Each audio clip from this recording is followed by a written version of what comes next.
तो वहीं अंता उपचुनाव को लेकर बीजेपी ने स्टार प्रचारकों की लिस्ट भी जारी कर दी है। 40 स्टार प्रचारकों की लिस्ट जारी की गई है।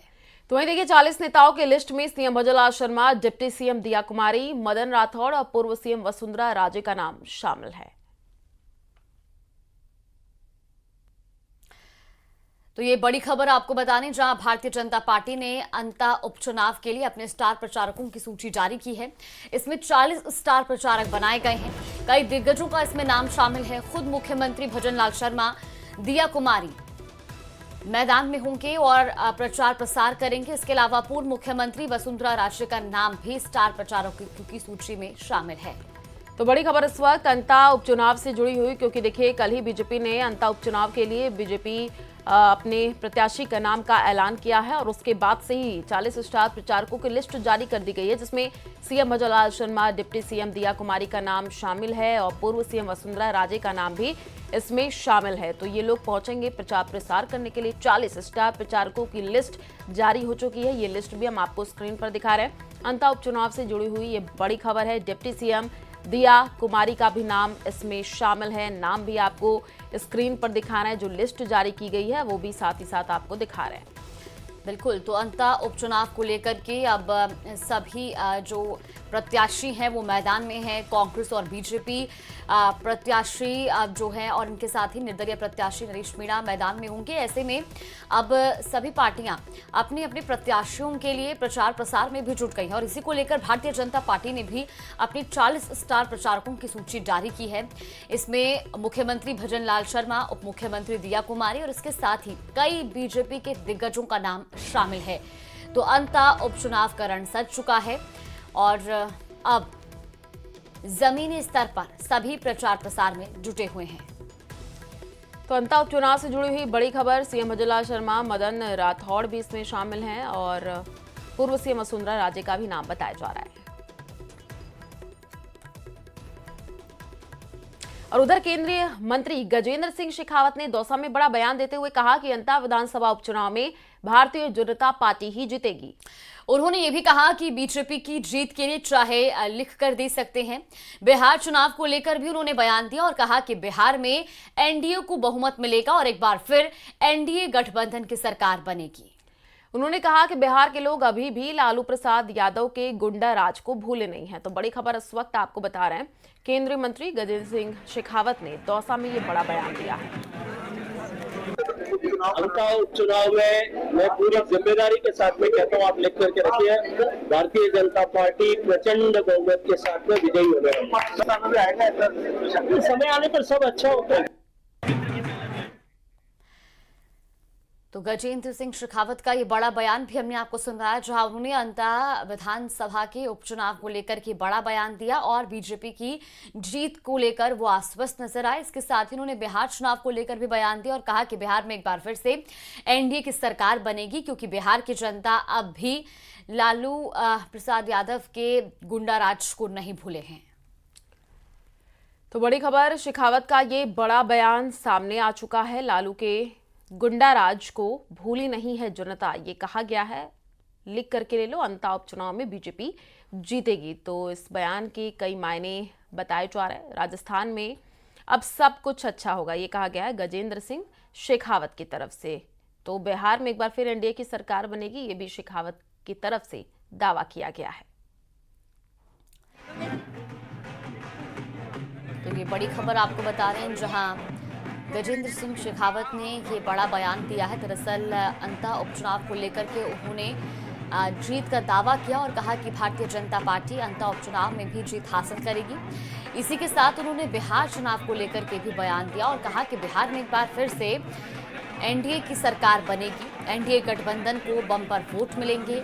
और इसके साथ ही उन्होंने लालू प्रसाद यादव पर भी निशाना साधा। उन्होंने कहा कि बिहार की जनता अभी तक लालू के गुंडा राज को भूली नहीं है। तो ये बड़ा बयान उन्होंने दिया है। ये दौसा की तस्वीरें आपको दिखा रहे जब वो वहां पर पहुंचे थे और इस बीच वो बड़ा बयान देते हुए नजर आए।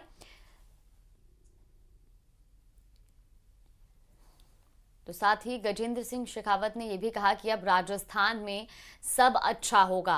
अंता उपचुनाव को लेकर कल ही बीजेपी ने अपने प्रत्याशी के नाम का ऐलान किया था और उसके बाद से ही अब जमीनी स्तर पर इसको लेकर के प्रचार प्रसार भी शुरू हो गया है। और बड़ी खबर आपको बता दें, अंता उपचुनाव से जुड़ी हुई है। बीजेपी प्रत्याशी मोरपाल सुमन आज नामांकन करेंगे। दोपहर 12:30 बजे का वक्त होगा जब अंता रिटर्निंग कार्यालय में नामांकन दाखिल करेंगे।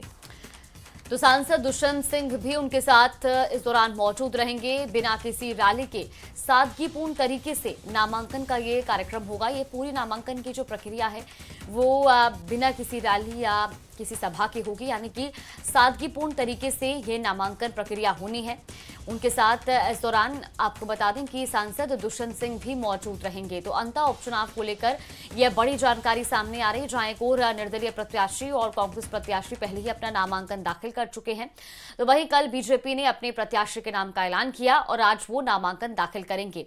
21 अक्टूबर अंता उपचुनाव के लिए नामांकन दाखिल करने की आखिरी तारीख है और इससे पहले आज यानी कि धनतेरस के मौके पर आज बीजेपी प्रत्याशी अपना नामांकन दाखिल करेंगे। इसी खबर पर ज्यादा जानकारी के साथ संवाददाता विपिन हमारे साथ जुड़े। विपिन, आज बीजेपी प्रत्याशी भी नामांकन दाखिल करने जा रहे हैं, फिलहाल इसको लेकर के क्या कुछ अपडेट? जी बिल्कुल, बीजेपी प्रत्याशी मोरपाल सुमन हैं, वो आज अपना नामांकन दाखिल करेंगे। करीब दोपहर 12:30 बजे का समय रखा गया है।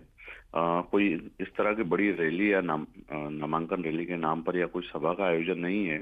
सिर्फ एक जगह बालाजी की बगीची है अंता में, वहीं पर कार्यकर्ता जो है एकत्रित होंगे और सांसद दुष्यंत सिंह जो हैं वो इस रैली में मौजूद रहेंगे और यहाँ मतलब पहुंचेंगे।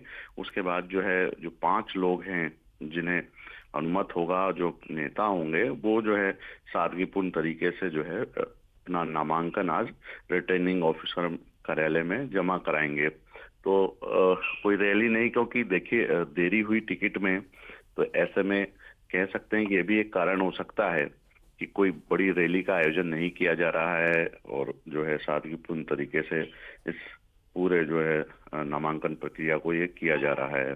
क्योंकि 2 दिन का अवकाश रहेगा आज के बाद, उसके बाद सीधे 21 तारीख को जो है अंतिम तिथि है नामांकन की और इसी के साथ जो है 23 तारीख तक स्क्रूटनी होगी, 27 तक नाम वापसी की प्रक्रिया है। तो उसके बाद जाहिर सी बात है कौन कौन मैदान में रहेंगे प्रत्याशी, वो सारी तस्वीरें साफ हो जाएगी। हालांकि जो मुख्य है वो जो है भाजपा और कांग्रेस दोनों के प्रत्याशी के जो इंतजार था वो घोषणा हो गई है।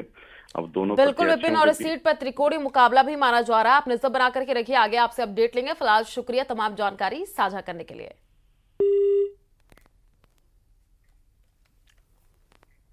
तो वहीं उदयपुर में धनतेरस का पर्व बड़े ही उत्साह और आस्था के साथ मनाया जा रहा है। माता महालक्ष्मी के मंदिर में सुबह से ही भक्तों की पहुंचने का सिलसिला जारी है। तो देखिए, सुबह से उदयपुर वासी माता के दर्शन के लिए मंदिर में पहुंच रहे हैं। माता महालक्ष्मी का धनतेरस के इस पावन मौके पर अद्भुत और आकर्षक श्रृंगार किया गया है। तो दिन में 3 बार माता का श्रृंगार अलग अलग आकर्षक वेशभूषा में किया जाएगा। आज पूरे दिन बड़ी तादाद में लोग दर्शन के लिए भी पहुंचेंगे। उदयपुर वासी धनतेरस से लेकर दिवाली और अन्नकूट तक माता महालक्ष्मी के दर्शनों के साथ अपने दिन की शुरुआत करते हैं। तो ये तस्वीरें भी आपको दिखा रहे हैं जहां सुबह से ही भक्तों की भारी भीड़ लगी हुई है और माता रानी के दर्शन करने के लिए भक्त पहुंच रहे हैं। ये तस्वीरें आपको दिखा रहे हैं। आज धनतेरस के मौके पर मंदिरों में अलग ही रौनक देखने को मिल रही है।